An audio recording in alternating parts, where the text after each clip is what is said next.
Welcome back to Music Appreciation. Today we begin our last unit. We've had three major units in the course. The first one where we talked about what music is and the nature of music. The second one where we talked about all of the elements of music from melody, harmony, form, rhythm. And finally, we enter the last unit, which is creating music. So that has three more modules 8, 9, and 10. Today we begin module 8 with 8.1 composition techniques. So we're going to start module 8 out by talking about how you can compose music, how you can learn to compose music, and next time we'll be demonstrating how to compose music. So in 8.2, it'll be a demonstration of me composing music in real time. And then we'll move on to improvisation after that. So let's take a look at 8.1 composition techniques.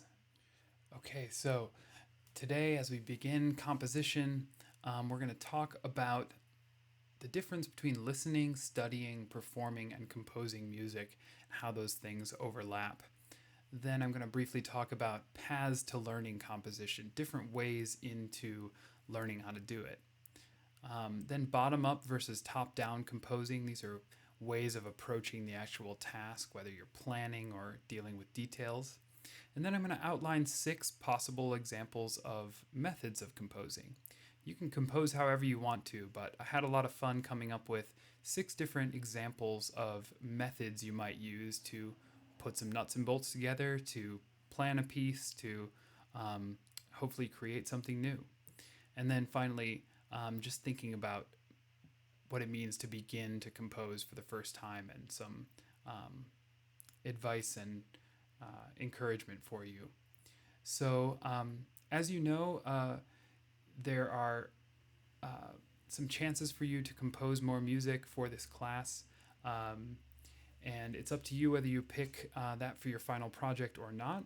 But either way, I think it'd be great for you to consider how you might go about composing if you were to try, and maybe you'll try down the road in life. Let's go ahead and get into the material for today. So let's start by talking about listening, studying, performing, and composing. All of these different ways that we engage with music. So first off, listening. We all listen to music, some of us more than others. Some people just tend to listen to whatever's on, while others spend their lives finding music that they love and sharing it with other people. In this class, we've pushed ourselves to listen to a variety of music from different times and places, some of which we liked, some of which we haven't. But listening is kind of the thing that binds us all together, and in order to perform or study or compose, we need to listen. So studying music, one way to encapsulate that would be to say it's the who, what, where, when, why, and how related to our listening. So the who and what of listening is pretty common amongst most folks. If you hear something you like, you probably want to know who wrote it, what the song is. The where and when are a little bit deeper of a music fan pursuit. When did this album come out? And was this band based in California, or is this a Turkish ensemble? The why of music is a little bit more open-ended, as we know, we've discussed in the first module, where why does someone write a song? Even the artist might not know why they wrote the song. Why does this store I'm in always play the same kind of music?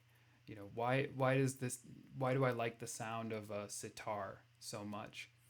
Why do humans make music at all? So the why is more philosophical, but still interesting to ponder, and that's sort of how we start and end this semester. But the how of music is what we've spent a lot of our time on. That's sort of the basis of this class, is going that one step deeper into how. How does music work? How does a chord progression relate to a melody? How does the form of a song give us an understanding of the lyrics, etc.? So the how is more like music theory and performance and composition. So when we complete this course, some of you will go on to study music more casually or more seriously, and others will return to just listening to music again, hopefully with some other ways of listening and some other terms to describe. Um, that's listening and studying. Performing music is interesting because many people perform music, whether it's casually or seriously. Um, some performers also study the music deeply, while others just play.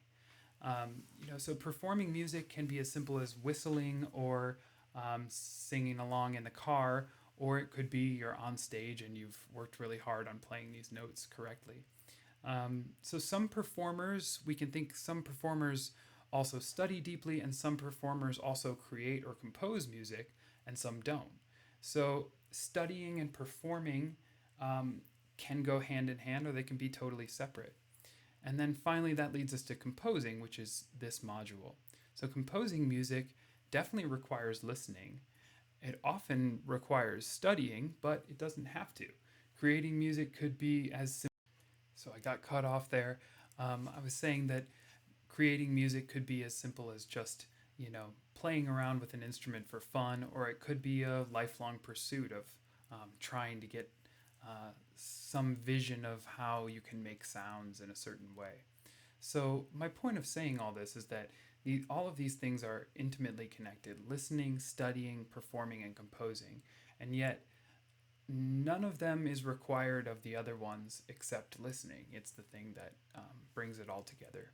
So, partly I'm trying to encourage you to explore composing without worrying about necessarily totally understanding everything that you make or having to perform it.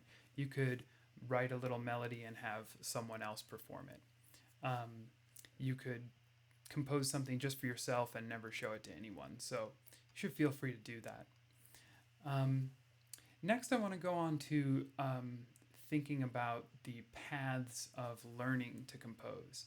So, obviously, like many things, composing is something you can study in school or you can take lessons, but you can also learn it on your own. You can learn it just by trying it. So, I want to point out three different paths that are kind of tried and true for learning to compose. The first one is learning as a copyist. A copyist is someone that traditionally takes notes from paper and enters them into, nowadays, a computer. A long time ago, it would be taking a piece of music and then copying it by hand. So, still now with the computer, a copyist will just be copying down exactly what they see into the computer. So there's no changes, there's no editing, there's not necessarily any study. So the reason that I bring this up is that it's an interesting way to learn about music without an analysis necessarily. So you could take, for example, a chord chart of one of your favorite songs. Like you could print out the lyrics and chords to a song that you love, and then you could copy it by hand or into the computer, one word and one chord at a time. What's the point of doing that? Because sort of through osmosis, you might say, you tend to pick up on the elements that work, especially if you're studying something you like. You will just sort of absorb the details of this music. Just a little story from my life. After I finished college, I worked as a copyist for one of my composition professors. And so I would just take his music from the paper and I would enter it into a notation program. So I would do this for hours and hours, and it was only his music. But I didn't study the pieces, and I didn't really know much about what he was writing. I was just copying note by note in, and I found that after a long time, I was able to correct mistakes that he had without even really being aware that I knew how the music went, if that makes sense. It was really just more like I was so deep into, the sort of tropes and memes of how he worked that by copying over and over again, I sort of got good at writing like him in a way.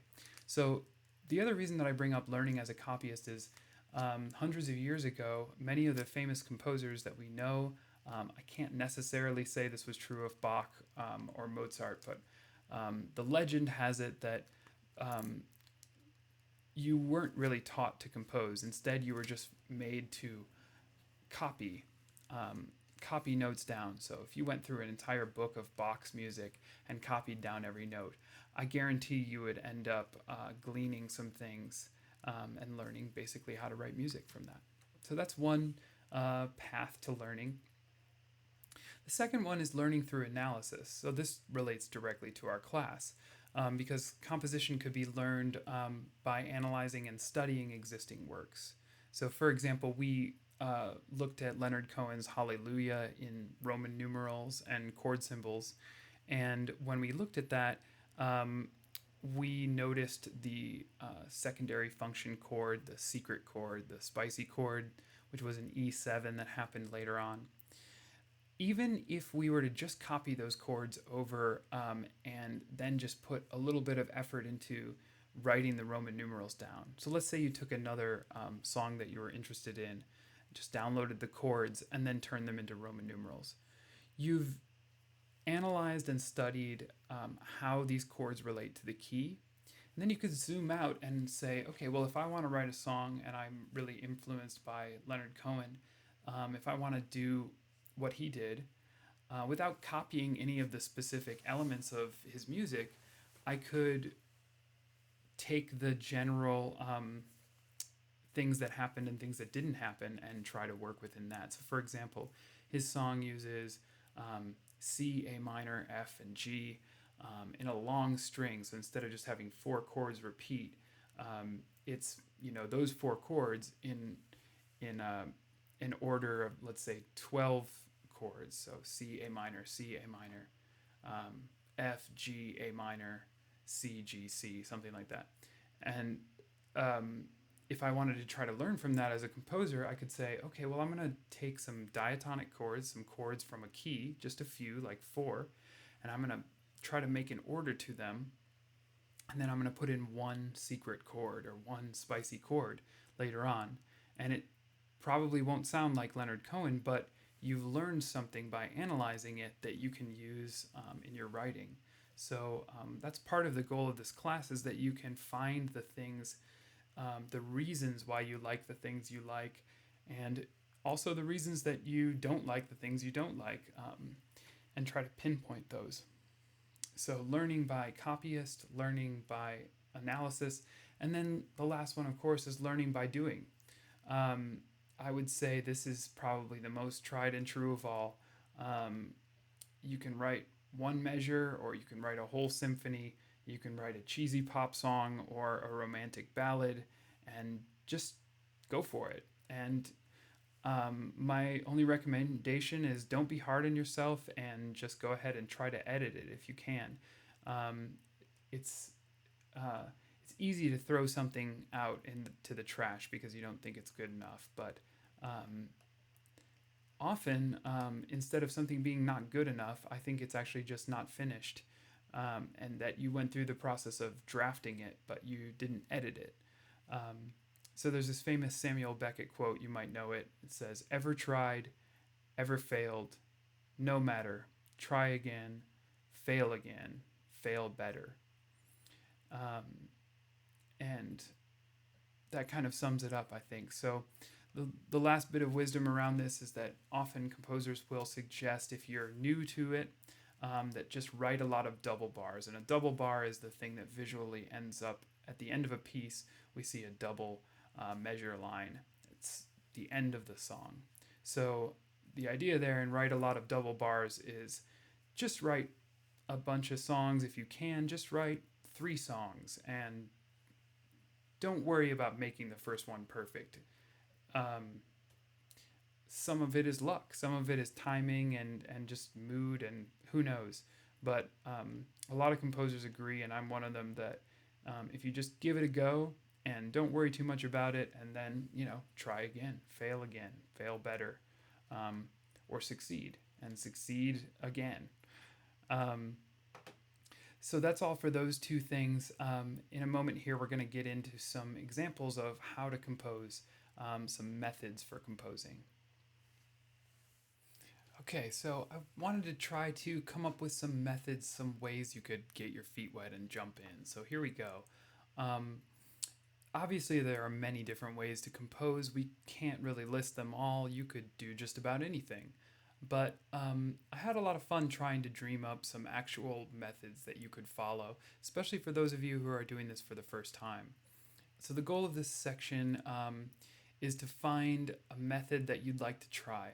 So, maybe you're going to do that for your final project. Or maybe you just pick one and you don't end up doing composing for your final project, but you still have this in your back pocket if you ever do want to try. So, as I go through these 6 methods, I want you to try to pick one, and as we come out the end, see if you've got one that seems like it would work for you. Some of them are better for certain types of personalities and brains than others. So, obviously, if you do compose for your final project, you're welcome to follow these, change them, or do it completely your own way. You're not required to follow a method. And the other thing I'd like to mention is that obviously creators, composers will use a blend of these approaches or their own approach, or they'll say, it depends on the day how I write a song, or it depends on the song. I would definitely agree with that. But at, on the other hand, many creators do have some specific methods and mini methods that they do come back to over and over again. So to some extent, I think you can kind of find something that works for you. So I wanted to, before we get into the specifics of these methods, talk about what I'm calling bottom up versus top down, and other people call it this as well. So these are categories of methods. Here's the idea. The bottom is the details, whereas the top is the planning. So when you say, I composed this from the bottom up, that means that you started with the details and you built from those details. If you say, I composed this top down, you started with the planning and then you filled in the details. So there's definitely no implication between these two of the top being superior in any way. Either one could come first, and either one is valid.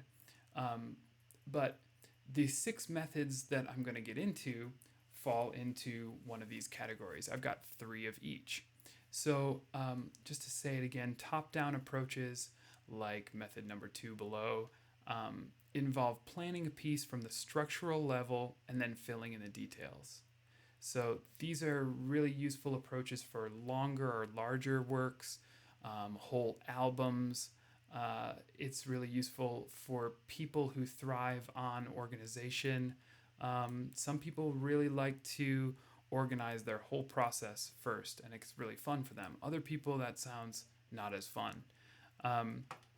Bottom-up approaches are the opposite, like method 1 below, which begins with the details. So that's like saying, okay, I'm going to start with a melody, and I'm going to build it from the bottom up. So I've got a melody, and I'm going to build a 5-minute song out of just that melody. That's bottom up. So you start with the nuts and bolts, and the plans and structure come out of the nuts and bolts. So you don't know what's going to happen with the whole picture yet, but you'll find out once you have the details. So these bottom-up approaches are really great for creating on a whim, like if you just have a few hours free. Creating with bands is especially good for groups because you might not want to decide a whole plan for a piece first as a group. You might want to just jam or come up with some stuff and then throw ideas back and forth. Also great for people who like mystery, who like following what we call the muse, wherever it leads. And sometimes you could also think about these bottom up as being like zoomed in. So bottom up is the details. We're starting with the details. Top down is we're zoomed out. That's the same thing. So let's go ahead and get into the first example. So this is our main thing for today, is to talk through these methods. Now, I really wanted to come up with methods that you could use and try, and I also wanted to give you examples, but if I demonstrated making a song with each of these, that would take a very long time on this video. So instead, I'm just going to talk you through some examples, and then just know that next lesson, 8.2, is a full-on demonstration. In fact, it's a demonstration using the first method. And so I will show it to you next time. And this time we'll just kind of talk through and just be thinking about what sounds best to you. So, method one, sandbox to sandcastle. So this is a bottom-up approach. In this method, you prioritize play. So you start by just creating a musical sandbox to play around in. So what I mean by sandbox is a situation that you would find enjoyable. Something like spreading out a bunch of items on the floor and then using them as percussion instruments. That's my idea of a sandbox here. Or maybe it's just like a banjo and a quiet porch. Or singing long tones into a microphone and recording them in layers. Making a beat using short clips of recorded sounds. A guitar with a bunch of effects pedals. Or trying to make a soundtrack to a dream. All of these are very different, but the idea is you create a situation for yourself that's fun, and you're just gonna have fun playing around and messing around. So, this is a totally valid and quite normal way of making music. You just get in the sandbox and play around with stuff. So you play around with melodies, or you play around with chords, or you just kind of hit objects and record it on your phone. Any of those are totally valid. So first step, create your sandbox. Maybe you can imagine one while I do this. Step two, fiddle around with some sounds or improvise on an instrument. So let's take, for example, that I just have a bunch of items on the floor and I'm going to play them as percussion instruments. Also, I'm going to be doing this method next time as well, so you'll have a longer example. Let's say I've got a bunch of stuff on the floor. I got some pots and pans. I'm going to hit them. I'm going to record it on my phone. Okay, so I start by just fiddling around with some sounds. Usually what I do is I hit stuff and play around until I find some little bit, some little gem or germ that I enjoy. So that's step three as we start to get toward making a sandcastle in there. Find some little rock or button or something. So if I'm playing these pots and pans, there might be a combination of two of them. Let's say when I hit these two at the same time, I really like the sound of that. Maybe I go from boom to blong or something. So if, in other cases, see what words or chords or melodies or ideas stick with you. That's what I would recommend, is find some little bit to latch onto. Then record and write down the elements you want to keep. So you can write them down or you could just record. So maybe I would try now playing around with the two combinations of pots and pan hits that I was doing and just recording that. And what I would do is just keep doing that for a while. Just keep playing around. You don't necessarily have to think about editing it at first. You can just kind of keep doing it, and maybe you look back through the recordings and see which one's the best and try it again. So number 5, you could wait a day or an hour or something if you want. Play around again. And the idea here is get back in the sandbox, but you don't have to do the same thing, but you try to use some of the elements from before. So just try to come back to that combination of sounds or play with that melody or that lyric again. You can still do whatever you want, but just try to kind of return to it. And then finally, just keep playing and reusing material until a sandcastle starts to emerge. So this one's really open-ended. It's just about playing around and seeing what happens. My guess is that after you play this enough times, there'll be things you just naturally do and don't want to hear. So it's a very open-ended method, and we'll do it again next time. In 8.2, I will do it for a whole hour. So method 2, completely the opposite in a way. Method 2 is a top-down method called architect and builder. In this method, instead of playing around at first, we're going to start by planning. And this is the most extreme of any of the top-down methods that I've listed here today. You will probably know right away when I start talking about this whether this is something that's fun for you or not. And I'm very curious to see from you all what kind of methods you're interested in. But this method, you focus on each layer of the music, creating a plan for each musical element. So this method mirrors option A from the final project. So as I described, the final project has option A where you can map out someone else's song. So instead of writing a song for the final project, you can map out someone else's song. And when you do that, you're mapping it out in what I call a form timeline. Your form timeline has a row for lyrics and a row for harmony, etc. So in this method, what you would do is create that first to write something new. So instead of studying someone else's piece, you would be making plans for each of these elements. So here's how you do it. Start by making the form timeline. Just take a big sheet of paper and divide it into a few columns. Then make rows for the other layers of musical elements you want to plan. In the final project, you have to talk about 7 or 8 different layers like harmony, melody, form, lyrics. In this, if you're just going to write with this, you don't have to use all of those. You can just use the ones that you want. So for example, you could lay out harmony, melody, and form in these rows. Or you could lay out lyrics, chords, and rhythm. And so what you're going to do is you got like a row for rhythm, a row for chords, and a row for lyrics. Then start by filling in any one of these layers with a basic plan. So for example, in row 1, I have lyrics, and I write out 4 lines of lyrics, each with its own column. Here's another example. I could start with keys and chords for 3 different sections of music. Or I could start with a formal outline that says verse, chorus, verse. Whichever one I start with, try to finish that row first. And then, from there, instead of finishing another row, fill in the other layers in relation to the first layer. So you don't have to fill them all out in order. Instead, you could say the first verse is in C major, the second verse is going to be in A minor. Or you could say, okay, when the lyrics get to this word striving, let's say I started with the lyrics, when it says striving, I'm going to add in a trumpet. So I put that on my instruments row. Another example, the chorus should have more rhythmic activity. So if I have started with verse, chorus, verse, and I have a row for rhythm, then I'm going to say, okay, well, it should be more rhythmically active during the chorus.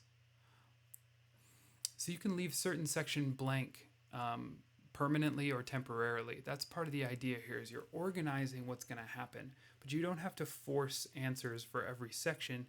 Just try to get a sense of, okay, here's the shape of the overall piece of music. It's going to go louder at one point, and then I'm going to switch into a minor key, etc.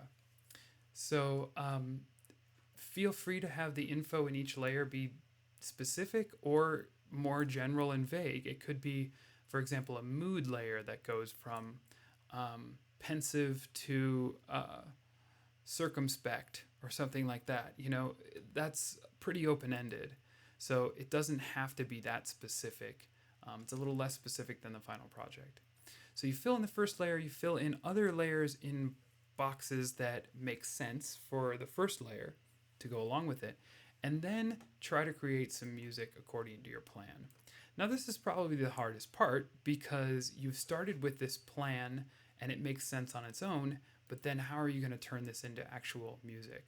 What I would suggest is taking one of the elements like harmony or lyrics or melody or rhythm and just trying to create some music in that element first.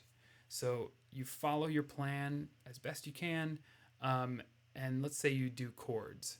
So your plan has like it has a form, it has keys, or it has one key, and it has some lyrics, try putting in some chords. You could just throw down 2 chords for each line of lyrics and see what happens.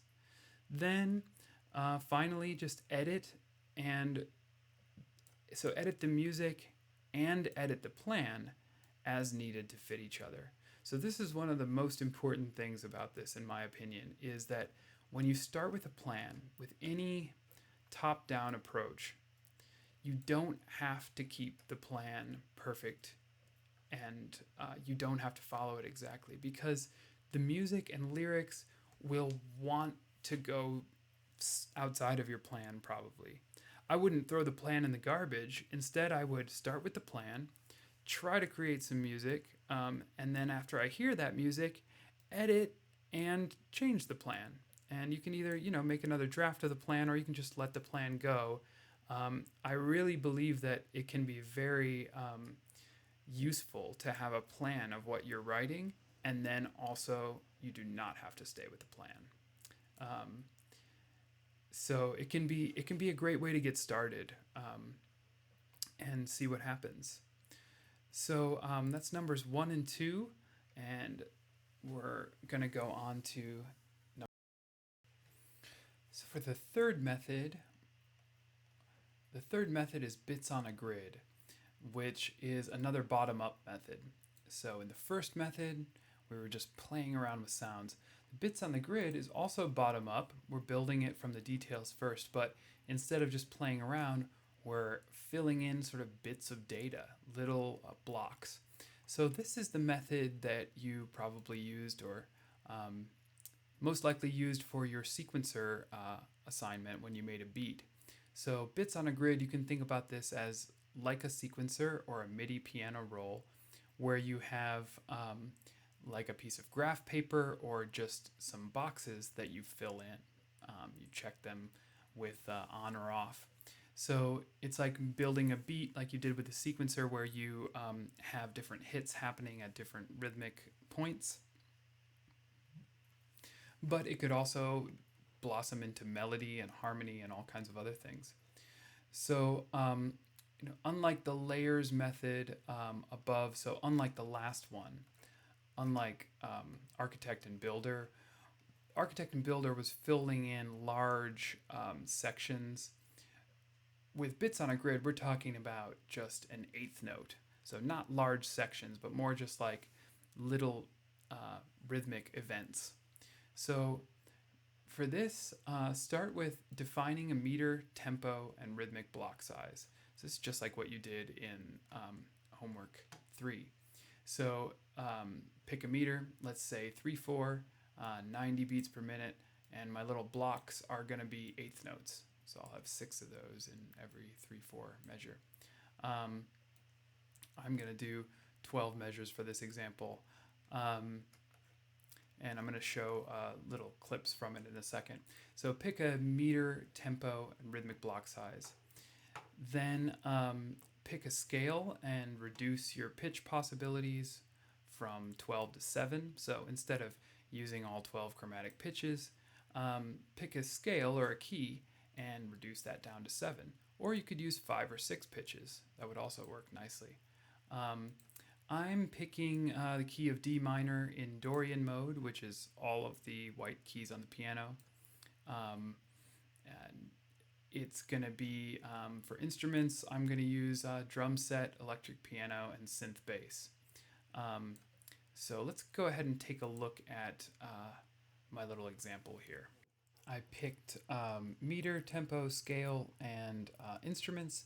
Here's my little demonstration project. Remember, next time we'll be doing a full demonstration of a song. This is just a demonstration of the method, where you can see some instruments here, and I have some MIDI events that I will explain. I just made them. So I picked a tempo, 90, a meter up here, 3/4. Here's my instruments. So then just go ahead and start filling in the bits on the grid. So begin with one instrument, establishing a simple beat or pattern. I decided to put a kick on beat 1, which looked like this, beats 1, and I put a snare on beat 2, so it's in 3/4, so rest. And then I put in syncopated hi-hats, so just offbeats on the hi-hats, looking like that. So then add 1 to 4 notes or chords in another part and loop them. So the idea is we're just filling in these boxes. You don't even have to have a scheme to where they land. You can just click around and have fun. But make one first, usually the beat, and then add in some notes or chords. So here I put a piano chord on beat 3, and I change the chord every other measure. Then I'm adding some, or I'm saying that you should add some variation to the existing parts. So you've got like a beat, you've got, in this case, some chords, and then add some variation. So we're looping them or playing them over and over and over again. When you listen to them, you will hear probably some places you want to add or change things. I decided to add some snare drum hits. Instead of just on beat 2, you can see them down here. Instead of all of these looking exactly the same, I have every other measure is in purple, and it has an extra snare hit. So it has a little snare hit at the end. And then I also added some, made it so the piano chords changed in the middle measures here. So it goes from these green ones, or you can see it here too. So notice that this middle part here is the piano chords, and these orange ones are the ones that I varied. I just made different chords there. Same with the purple up here in the drums. That's just where I have that extra snare hit, slight bit of variation, and notice how it's more varied at the end of the loop. So we're just kind of building from the ground up here. Then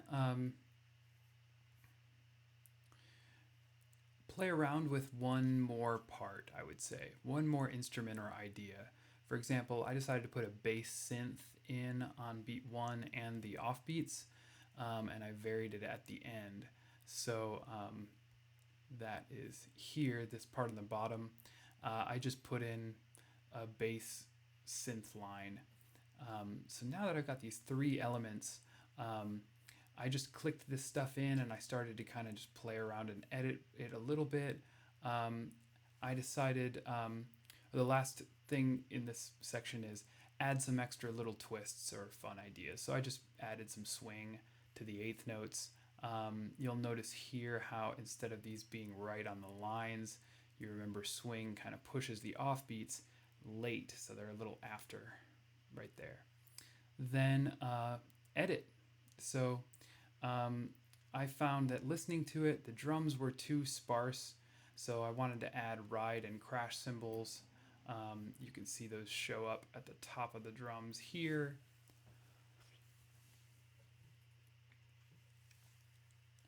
And then I say keep editing. So I really do think that most of composing is editing, and what I created here, you can hear it in a second, I didn't really like it that much at first, but the point is figuring out why I didn't like it.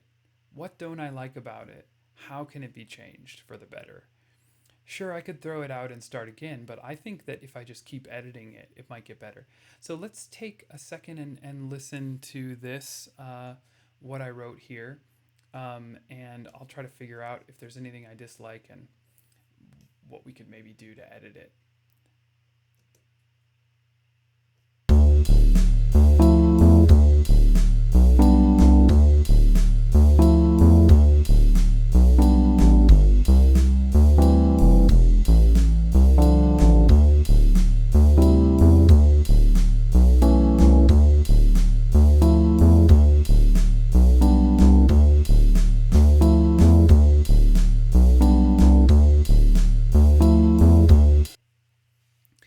Okay, so This was kind of fun to do bits on the grid because I don't usually compose this way, but I had a lot of fun doing it. Um, I think in the interest of time, it doesn't make sense if I try to edit this now because next lesson we'll be doing a full-on, songwriting demonstration. So the point is, there are little things I don't like about it, and I think they could be fixed with editing. I think the fact that it changes chords here is nice, but I don't know if the chords are working yet. And I still feel like the drums are just a little too simple. So I can always make them more complex. I think the tempo's a little slow. I could turn it up. But coming back to our basic idea here, we take we take what we've got, we put in some simple stuff, and then we just keep editing it and see if we can make it something we like. Okay, so maybe you've got a favorite going so far. Here's the second half of the options. So method 4 is a single element scheme. So this is another top down. Unlike the first top down architect and builder where you plan each uh, row or each layer of the music first, the single element scheme, I think this is a really great option where you just take one element like harmony, form, or lyrics and you plan that first. So start by sketching a plan for a section, um, either part of the song or the whole song. Here's an example. Let's say that I pick harmony. I could start with this series of chords, and I'm just gonna, you can just come up with them off the top of your head and see what happens. G, E minor, G, E minor, C, D twice, all of that, and then C, D, C, D just once. Okay, so I haven't even heard it yet, but that's an example of what you could do for the single scheme. So another example would be planning the form, like verse 1, chorus, verse 2, chorus, bridge, chorus. So we have no idea what the song sounds like, but we have a basic form to go with. So instead of planning out the other elements, you just run with that single scheme. So start by playing or listening through your plan and editing as desired. So in this first case, um, we can play through these chords and see if we want to change any of the chords. This is important for this method. The idea here is that you edit the single layer that you've figured out first before you go on and add more elements. So if it's these chords, then I'm going to try playing through this exactly how I have it. And then I'm going to edit it and just keep editing it until I just like the progression. With the form, there's probably not as much to change right away. If you started with lyrics, you could keep editing the lyrics until you feel really good about that one layer. Then add other elements based on the initial element. So again, instead of continuing to plan, we just get out of plan mode and we go into composing mode, but we have this kind of structure. So for example, if we started with these chords, we could, for step 4, start trying to write a melody over these chords and just kind of sing along as I'm playing the chords and see what melody comes out. Here's some other examples if you of things you might arrive at step 4 here. This melody would work with lyrics about the ocean. So let's say you wrote a melody first. You start singing the melody and it feels like, oh, it's inspired me to write some lyrics to go specifically with that melody. So whatever you come up with, you want to make stuff that goes with that. Like this structure here might work well with some simple chords because it's kind of a simple form. Another example is like a slow beat might work with this form that I wrote. Or you listen to these chords and you say, these chords might sound good on like a distant sounding piano. So hearing these chords makes me think, okay, well maybe a piano would work. So then you just continue to add elements and edit elements based on what's already there. So it's building it from an initial plan, and then you kind of go down to the details. So in a way, this is sort of a top-down that turns into more details right away. I think this is one of the most solid and probably it might be the one that I've done the most. I come up with some basic scheme, and then once I have the scheme, I just try to figure out what goes specifically with that. So next up, method 5 would be another bottom up. So this one is details first again. So clip, repeat, and questioning. The idea here is in the first method that we did, we just played around in the sandbox. Whatever we came up with, we just tried it, tried some more stuff. This is where we take a very short clip of music, like 3 to 15 seconds. So let's say that you already had something that you wrote. I'm just going to scroll down and see. I have an example down here. So let's say you wrote a little tiny clip of music, like a little melody. The idea with clip, repeat, and questioning is you just keep repeating it and then asking yourself questions about it. I enjoy this one quite a lot. It's sort of like almost a meditation of like, what is the answer to these questions about this music? You'll see what I mean in a second. So you take the short clip, you refine the clip by discerning the rhythm, pitch, lyrics, etc. And just again, edit this clip before moving on. So like, let's say my melody goes da da da da da, and that's all I have. In step 2 try to figure out, like, is it da da da da da? Okay, now I know what the rhythm of that melody is. Okay, I want to figure out the pitches. Okay, do mi re do ti. Maybe I want to move it up a little bit. It's kind of low for me. Do mi re do ti. And then, okay, try to find some lyrics just for that clip. That might be kind of hard. Floating in the wind. Okay, so the idea here is we just get that tiny short clip to be really solid.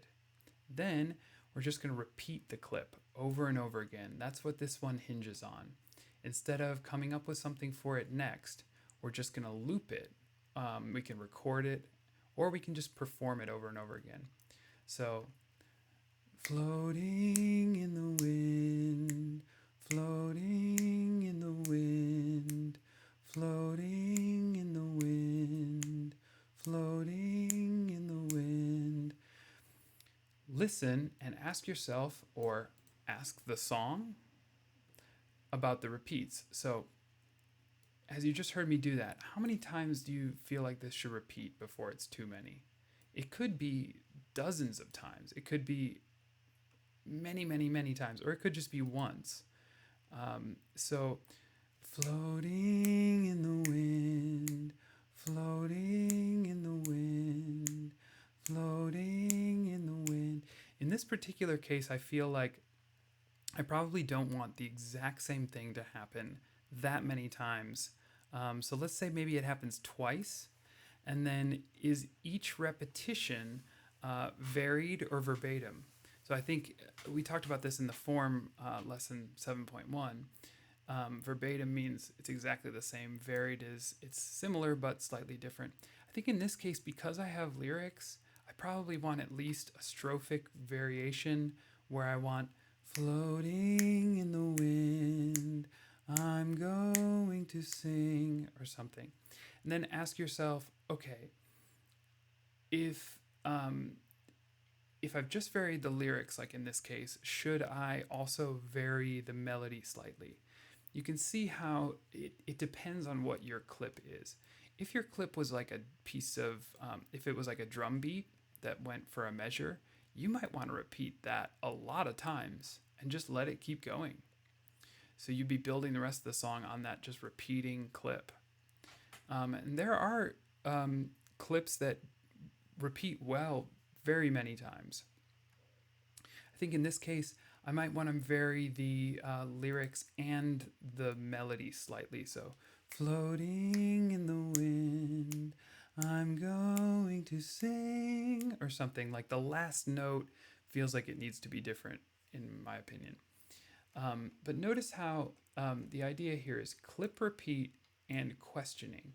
So you're asking yourself, or I like to think about it as asking the song, what do you want? What do you need? What should change? Um, so then ask yourself, listen and ask yourself what comes next. So at some point, either after once or 10 times or 40 times, you're going to want to hear something else. Does that need to be a B section? Or it could just be more A primes. In this case, I think it might be nice to have a B to the melody. So this would be like a little B for melodic variation. Floating in the wind, I'm going to sing. Na na na na na na na na na. So that's like A prime, B prime. Should the B section be similar or contrasting? I just kind of went for it. I think in this case it is a B, but it's kind of similar. And I know I'm going through this kind of fast, but my hope is just you kind of take what you want from it. Maybe write down the elements of any of these that are appealing to you as a process. So write a B section if desired, and then keep it similar in many ways to the A section, with only certain things changing. So this is kind of important for this method. The idea here is that it's about repeating and questioning. So the assumption is that as you go to the B section, you wouldn't change everything, at least not right away. You wouldn't change the instruments. In this case, I just changed the words and the melody. So I'd probably stay in the same key, I'd probably stay in the same meter, etc. So just change certain things as you keep going. Then repeat steps 3 through 5 for the B section. So by that I just mean what you did with the A section. You repeat, listen, ask yourself, how many times should I repeat it? Should it be repeated the same way? And then ask yourself, what comes next? Should it go back to an A section? How many times should both sections happen? Should it go A, B, A, B, A, B, or A, B, A, B, B, B, A? Or maybe there's a C section that's needed, maybe a D section, etc. So finalize this by thinking about what should start and end this song. It really depends on what you've come up with. I think my little melody is so simple. I'm not really going to solve this right now, but probably all of that added up to a verse. I would have come up with a larger B section chorus, and then maybe had an intro or some other instruments. So try to figure out which sections should start and end, and then do any small details need to change now that you've heard it all the way through? Probably they do. Probably you find things after you've repeated it that many times that you need to change. So the idea is this just kind of gets you going. It starts letting you hear what's possible from a certain amount of material and how many repeats work. Maybe you find at the end that you want to change the key because it doesn't quite work for the instrument. Or maybe the tempo is too fast or too slow. So I wrote out a whole nother example here.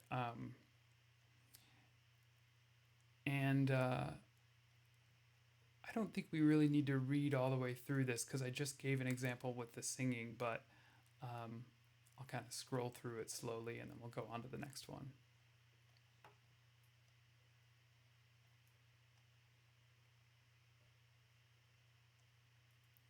In this case, I was talking about using a melody and kind of similar to what I just did, but probably a little longer.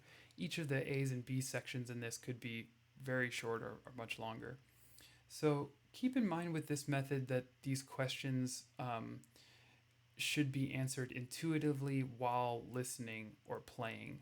So the idea is record yourself or loop it in a program or just play it over and over again.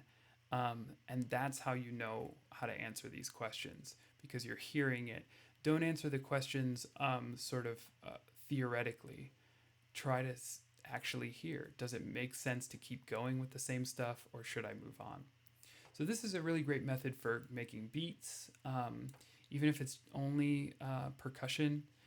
That we want to hear things repeat. That we want little changes to happen. Um, this also works really well for simple songs, kind of like I was doing.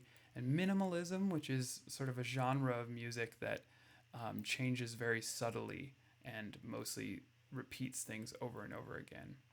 Um, the Music for 18 Musicians by Steve Reich is a great example of minimalism where things change, but it's very subtle and overlapping and slow. Um, so, last thing on this is that the repeating or looping that you do in order to create this product could end up in the final version or not. So, by that I mean you might end up with a final song using this method that repeats literally over and over again. But you might also end up with something that actually changes quite a lot. In fact, I've used this to create stuff that doesn't even sound like it's repeating at all. So I listened to it repeat, I copied and pasted it over and over again. But then I found that my answers were usually, no, it should change right away. This should actually be another section, etc. So you can use the looping and repeating method to end up making something that is not at all minimalist. And it's actually a really nice method because instead of staring at a blank page or looking at one measure and wondering what comes next, you're hearing something repeat and you get ideas from it. Na na na na na na na na na. When I'm hearing that repeat, I'm kind of already getting ideas of how much should change, what should change. Okay, last one. So this one's kind of fun. A final top-down example, so one that you do plan ahead of time. I'm calling this homage or homage. And homage is where you tip your hat to another artist while not actually copying literally what they do. So this could be a really fun method as well. Um, if you want to kind of study the music of an artist you really love and then try to write something in their style. It's not cheating if you're just copying the way they use the elements. The only time you're infringing on someone's copyright is if you're actually using the same harmonies and melodies. Then it's the same music.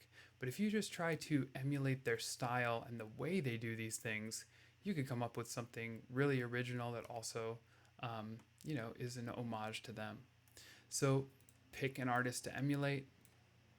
Let's say I take St. Vincent because I analyzed Cruel a little bit for the example for the final project. So I pick St. Vincent and I study how they use each element. So it's not like making a whole form timeline of the song, but instead it's how do they do these things. So taking St. Vincent as the example, I could create a completely new song using exactly the same elements as long as the lyrics, melody, and harmony are changed.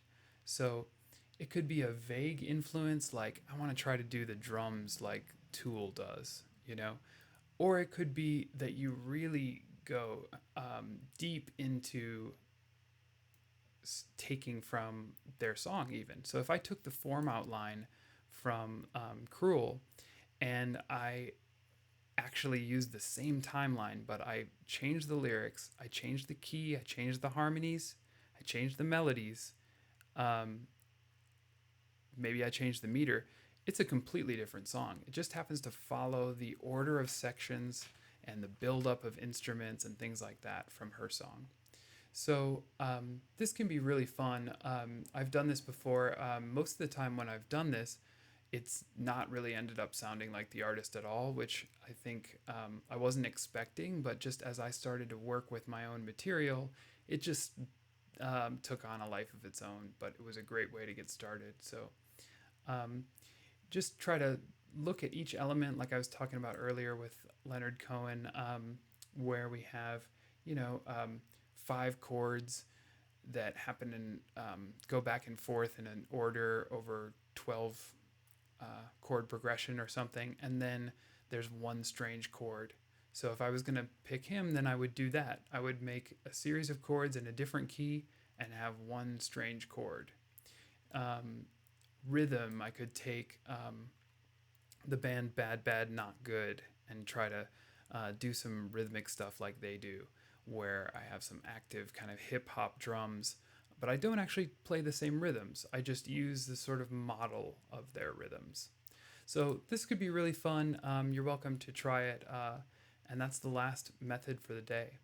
So we'll just finish off by just thinking about starting to compose. So if you're new to this, anyone can make music. You already did it in homework 3. If you decide to make music, be gracious to yourself. Many of us have strong opinions about what makes good music, but as you begin to create, you might find yourself with messy pieces and things that don't fit your taste. So go easy on yourself. I find that it's much more likely that you are just not finished editing it than it is that you'll never like it. So, get your feet wet. Eventually, you'll grow some sea legs and you'll have fun writing music. So, I hope that any of you will ask me questions, and you're welcome to show me drafts of your project if you want. And just remember what Beckett said: no matter, try again, fail better. That's all for 8.1. I hope you enjoyed thinking about starting to compose and different ways to compose. I hope you picked which one is your favorite method. And I hope that some of you will get started on your final projects and let me know if you have any questions. So have fun, happy composing, and we'll see you next time for the songwriting demonstration. Have a great day.